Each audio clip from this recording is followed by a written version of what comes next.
Will, it wasn't an easy race. We saw you working very hard out there. Kind of run us through how the race went for you today.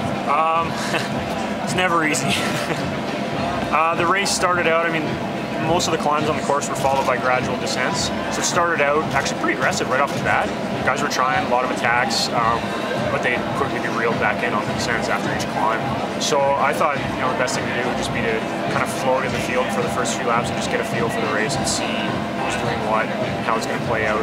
And after, I think it was starting the fourth lap, a break was clear and they had about a 30 to 40 second gap. And I just saw a good opportunity whenever it kind of fanned out and sat up to go across, and got across to that breakaway really quickly. And then, I mean, from then on, it was off the front for the rest of the day working.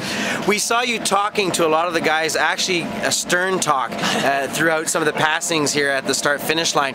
What were you guys discussing? Was there a lack of synergy within the break? The break started out great. You know, initially for the first two laps we were rolling well together, and the gap went out, we got a little gap, and then you know, things start to break down.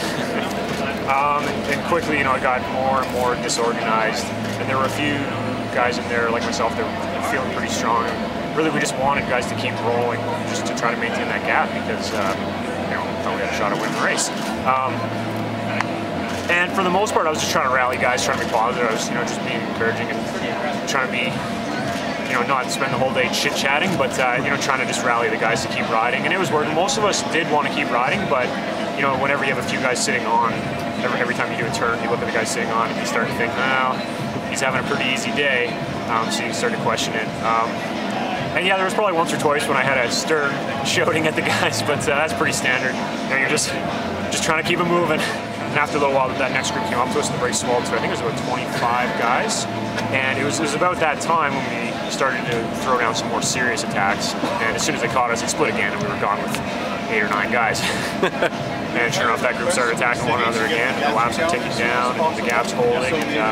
And then it was about 2 laps ago when Randall had a good attack, and he got clear, and he had about a 20 or 30 second gap. And again, I was just still working and still trying to rally guys, but all organization had broken down at that point. There's nothing but attacking, trying to get across, or looking at one another. And you know, I saw a good opportunity and managed to get across. And Randall and I rolled really well together, and we both had legs left, so we just pushed it for all we were worth until the final climb. What does this mean to you to finally have the red and white on your back, Will? It means a lot.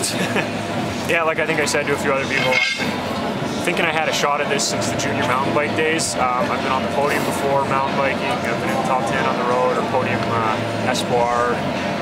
But finally, you know, I've been at it, chasing it for 10 years. It's hard to believe. I don't feel like I'm well into my 20s. I still feel like I'm a teenager, but I'm chasing it for 10 years, and I finally got it, and I'm absolutely ecstatic. What was this City of Edmonton course like? I think they did a pretty good course. Initially, because all the climbs are followed with gradual descents, it's hard to break away. Things are going to come back. It's easy, you know, to chase down a break on the roll descents. But I mean, there were 3 climbs in the course and a whole bunch of 180s. So over the course of the day, I thought it's going to wear on guys, and sure enough it did. It just started to eat away at you, wear you out a little bit more, and you know, the fatigue sets in. And I think that's what you want. I mean, you need the course to be hard enough. It's a national championship. You don't want to have it too much luck. You know, you want a strong guy to prevail, and I think there were a few of us in the break were really strong and had a good shot at winning, so I think they did well with the course. I was pleased. It worked for me. Congratulations, Will, and we hope to see you back next year. Oh, thanks a lot.